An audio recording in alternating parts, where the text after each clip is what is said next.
El libro de los espíritus. Por Adam Kardec. Libro segundo.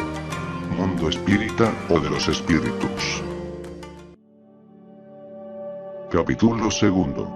Encarnación de los espíritus. Objetivo de la encarnación. Acerca del alma. Materialismo. Objetivo de la encarnación. 132. ¿Cuál es el objetivo de la encarnación de los espíritus? Dios se la impone con el objetivo de hacerlos llegar a la perfección. Para algunos es una expiación, para otros, una misión.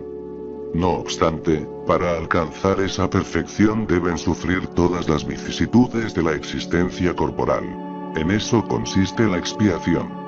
La encarnación tiene también otro objetivo, que es poner al espíritu en condiciones de soportar la parte que le toca en la obra de la creación. Para cumplirla, el espíritu toma, en cada mundo, un instrumento en armonía con la materia esencial de dicho mundo, a fin de ejecutar allí, desde ese punto de vista, las órdenes de Dios. De ese modo, al participar en la obra general, también adelanta. La acción de los seres corporales es necesaria para la marcha del universo. Pero Dios, en su sabiduría, ha querido que en esa misma acción ellos encontrasen un medio de progresar y aproximarse a Él. Así, por una ley admirable de su providencia, todo se eslabona, todo es solidario en la naturaleza. 133. Los espíritus que desde el principio han seguido el camino del bien, tienen necesidad de la encarnación. Todos son creados simples e ignorantes, y se instruyen en las luchas y las tribulaciones de la vida corporal. No es posible que Dios, que es justo, hiciera que algunos fueran dichosos sin penas ni trabajo, y por consiguiente, sin mérito. 133a. Pero entonces, ¿de qué vale a los espíritus seguir el camino del bien, si eso no los exime de las penas de la vida corporal? Alcanzan más rápido el objetivo. Además, las penas de la vida suelen ser la consecuencia de la imperfección del espíritu. Cuantas menos imperfecciones tiene, menos tormentos padece. El que no es envidioso, ni celoso, ni avaro, ni ambicioso, no sufrirá los tormentos que nacen de esos defectos. Acerca del alma. 134. ¿Qué es el alma? Un espíritu encarnado. 134a. ¿Qué era el alma antes de unirse al cuerpo? Espíritu. 134b. Así pues, las almas y los espíritus, ¿son lo mismo? Sí, las almas no son sino los espíritus. Antes de unirse al cuerpo, el alma es uno de los seres inteligentes que pueblan el mundo invisible y se revisten temporalmente con una envoltura carnal para purificarse e instruirse.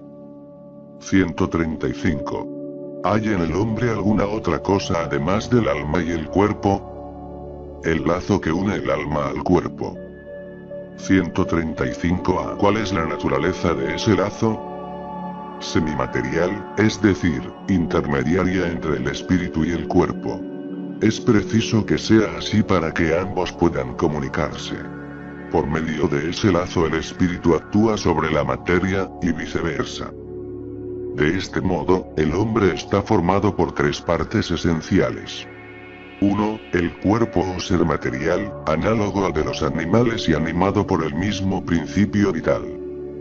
2. El alma, espíritu encarnado cuya habitación es el cuerpo. 3. El principio intermediario, o periespíritu, sustancia semimaterial que sirve de primera envoltura al espíritu y une el alma al cuerpo. Tales son, en un fruto, el germen, el periesperma y la cáscara. 136. ¿El alma es independiente del principio vital? El cuerpo es solo la envoltura. Lo repetimos sin cesar. 136a. ¿El cuerpo puede existir sin el alma? Sí.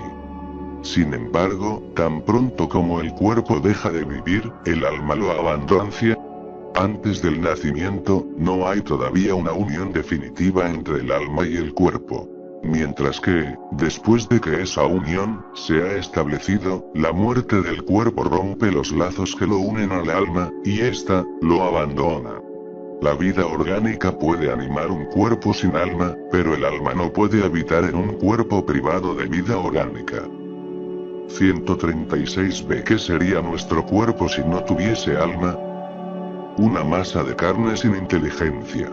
Todo lo que queráis, excepto un hombre. 137. ¿Un mismo espíritu puede encarnar en dos cuerpos diferentes a la vez?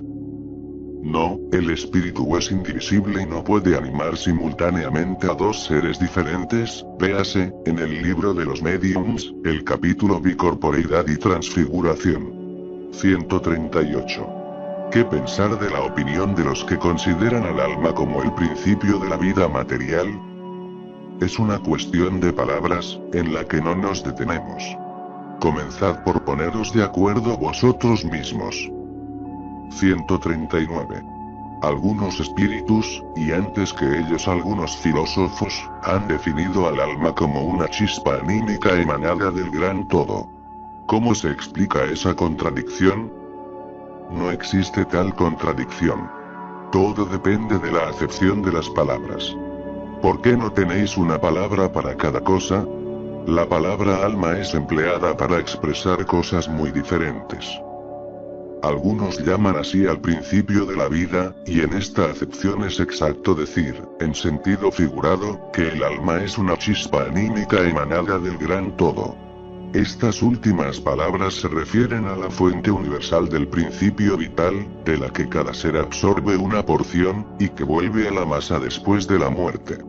Esta idea no excluye en modo alguno la idea de un ser moral, distinto, independiente de la materia y que conserva su individualidad. A este ser también se lo llama alma, y en esta acepción podemos decir que el alma es un espíritu encarnado. Al dar diferentes definiciones del alma, los espíritus han hablado según la aplicación que hacían de dicha palabra, y según las ideas terrenales de que aún estaban más o menos imbuidos. Esto se debe a la insuficiencia del lenguaje humano, que no tiene una palabra para cada idea. De ahí el origen de una multitud de errores y discusiones. Por esa razón los espíritus superiores nos dicen que, en primer lugar, nos pongamos de acuerdo acerca del sentido de las palabras. 140. ¿Qué pensar de la teoría según la cual el alma está subdividida en tantas partes como músculos hay, para presidir así cada una de las funciones del cuerpo? Esa teoría depende también del sentido que se dé a la palabra alma.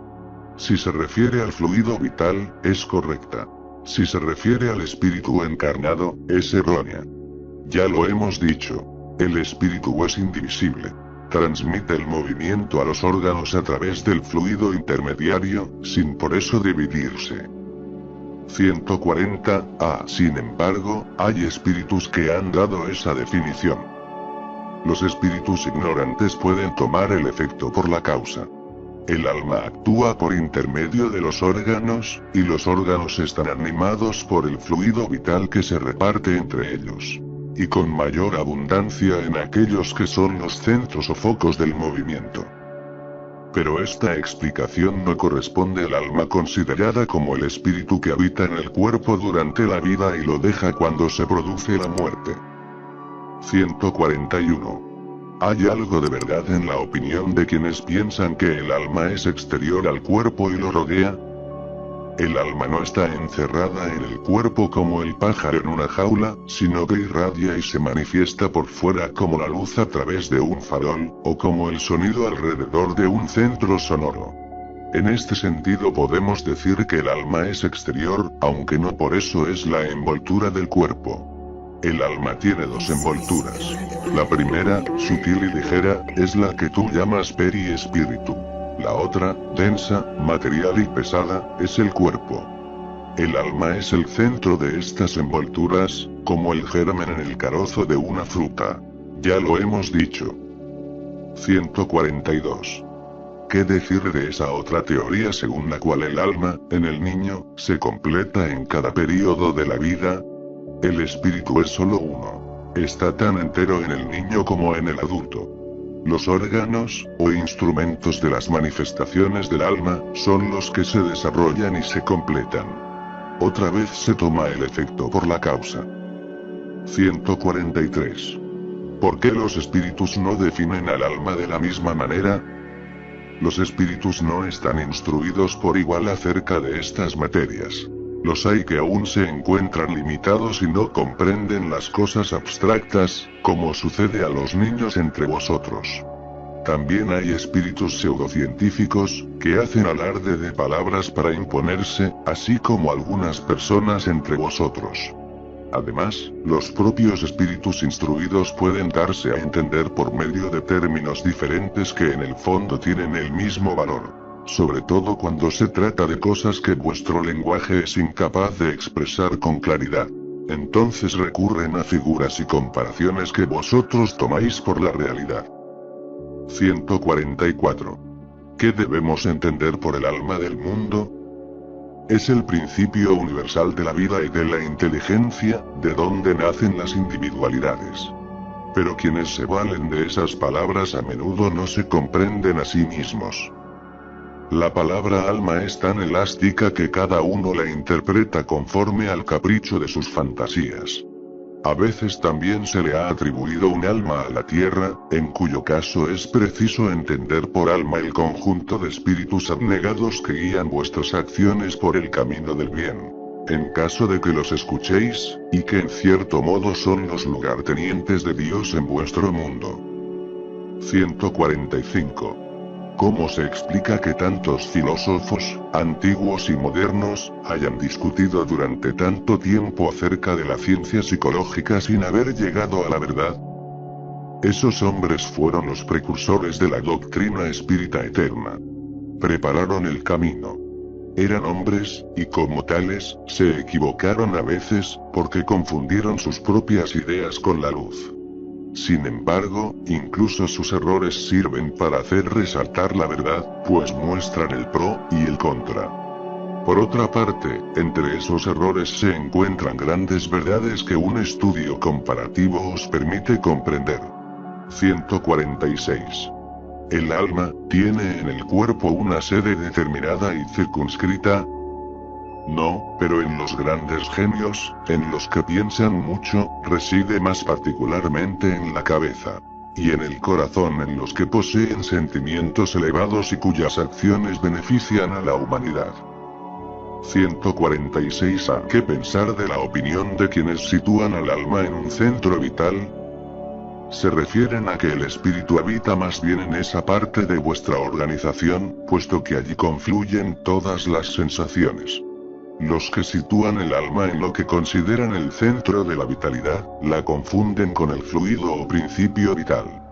No obstante, se puede decir que la sede del alma se encuentra especialmente en los órganos que sirven para las manifestaciones intelectuales y morales. Materialismo. 147. ¿Por qué los anatomistas, los fisiólogos y, en general, quienes se dedican a las ciencias de la naturaleza son inducidos tan a menudo hacia el materialismo? El fisiólogo relaciona todo con lo que ve. Orgullo de los hombres que creen saberlo todo y no admiten que algo pueda rebasar su entendimiento. Su propia ciencia los hace presuntuosos. Piensan que la naturaleza no puede ocultarles nada. 148. ¿No es lamentable que el materialismo sea una consecuencia de estudios que, por el contrario, deberían mostrar al hombre la superioridad de la inteligencia que gobierna el mundo? ¿Será preciso concluir de ahí que esos estudios son peligrosos? No es verdad que el materialismo sea una consecuencia de esos estudios. El hombre es quien infiere de ellos una conclusión falsa, pues puede abusar de todo, hasta de las mejores cosas.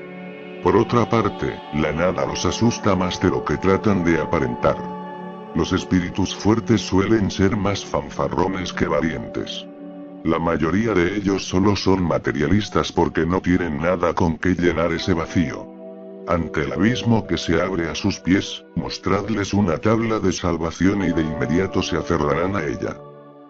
Por una aberración de la inteligencia, hay personas que solo ven en los seres orgánicos la acción de la materia, y atribuyen a ella todos nuestros actos. No han visto en el cuerpo humano más que una máquina eléctrica. No han estudiado el mecanismo de la vida más que en el funcionamiento de los órganos. Con frecuencia la han visto extinguirse por la ruptura de un hilo, y solo vieron ese hilo. Buscaron, por si quedaba algo, y como solo encontraron la materia que se había vuelto inerte, y no vieron al alma desprenderse ni pudieron atraparla, concluyeron que todo se basa en las propiedades de la materia, y que por lo tanto, después de la muerte, el pensamiento ya no existe. Triste conclusión, si así fuese, porque entonces el bien y el mal no tendrían sentido. El hombre hallaría fundadas razones para pensar solo en sí mismo, y poner por encima de todo, la satisfacción de sus goces materiales. Los lazos sociales se romperían, y los más puros afectos se destruirían para siempre. Por fortuna, estas ideas están lejos de ser generales. Incluso podemos decir que se encuentran muy circunscritas y que solo constituyen opiniones individuales, pues en ninguna parte se han erigido en doctrina. Una sociedad fundada en estas bases llevaría en sí el germen de su disolución, y sus miembros se destrozarían unos a otros como bestias feroces. El hombre tiene, instintivamente, la convicción de que para él no todo termina con la vida. La nada le infunde horror. En vano se ha resistido a la idea del porvenir. Cuando llega el momento supremo, pocos son los que no se preguntan qué será de ellos, pues la idea de dejar la vida para siempre tiene algo de aflictivo. En efecto, ¿quién podría encarar con indiferencia una separación absoluta, eterna, de todo lo que amó? ¿Quién podría ver sin pavor, abrirse ante sí, el abismo inmenso de la nada, donde se hundirían para siempre todas sus facultades y esperanzas, y decirse: ¿y qué? Después de mí, nada, nada más que el vacío. Todo acabará para siempre. Unos días más y mi recuerdo se borrará de la memoria de los que me sobrevivan. Pronto no quedará rastro alguno de mi paso por la tierra. Hasta el bien que hice será olvidado por los ingratos a quienes ayudé. Y nada para compensar todo eso. Ninguna perspectiva más que la de mi cuerpo roído por los gusanos. ¿No tiene este cuadro algo de horroroso y glacial? La religión nos enseña que no puede ser así, y la razón nos lo confirma. No obstante, esa existencia futura, vaga e indefinida, no tiene nada que satisfaga nuestro afán por lo positivo. Es esto lo que en muchos engendra la duda. Tenemos un alma, de acuerdo. ¿Pero qué es nuestra alma? ¿Tiene una forma, una apariencia determinada? ¿Es un ser limitado o indefinido? Algunos dicen que es un soplo de Dios, otros una chispa, otros una parte del gran todo, el principio de la vida y de la inteligencia. ¿Pero qué nos enseña todo esto? ¿Qué nos importa tener un alma, si después de la muerte, ella se confundirá en la inmensidad como las gotas de agua en el océano? La pérdida de nuestra individualidad, ¿no es para nosotros lo mismo que la nada? Se dice además que el alma es inmaterial, pero una cosa inmaterial no puede tener proporciones definidas. Por lo tanto, para nosotros no es nada. La religión nos enseña también que seremos felices o desdichados según el bien o el mal que hayamos hecho. Pero, ¿en qué consiste esa dicha que nos aguarda en el seno de Dios? ¿Será una beatitud, una contemplación eterna, sin otra ocupación más que cantarle alabanzas al Creador? ¿Las llamas del infierno son una realidad o un símbolo? La propia Iglesia las entiende en este último sentido. ¿Pero en qué consisten esos padecimientos? ¿Dónde está ese lugar de suplicios? En una palabra, ¿qué se hace, qué se ve, en ese mundo que nos aguarda a todos? Se dice que nadie ha vuelto de él para dárnoslo a conocer.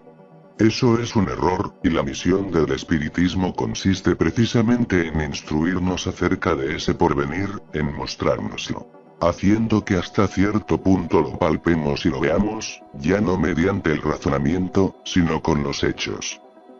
Gracias a las comunicaciones espíritas, la existencia futura ya no es una presunción, una probabilidad sobre la cual cada uno discurre a su antojo, que los poetas embellecen con sus ficciones o siembran de imágenes alegóricas que nos engañan. Es la realidad que se presenta ante nosotros, pues son los propios seres de ultratumba los que vienen a describirnos su situación. Y a decirnos lo que hacen, que nos permiten asistir, por decirlo así, a todas las peripecias de su nueva vida, y de ese modo nos muestran la suerte inevitable que nos está reservada según nuestros méritos y nuestras malas acciones. ¿Hay en esto algo antirreligioso? Muy por el contrario, ya que los incrédulos encuentran en eso la fe. Y los tibios, la renovación de su fervor y su confianza. El espiritismo es por consiguiente, el más poderoso auxiliar de la religión. Puesto que existe, Dios lo permite, y lo permite para reanimar nuestras debilitadas esperanzas y reconducirnos hacia el camino del bien mediante la perspectiva del porvenir.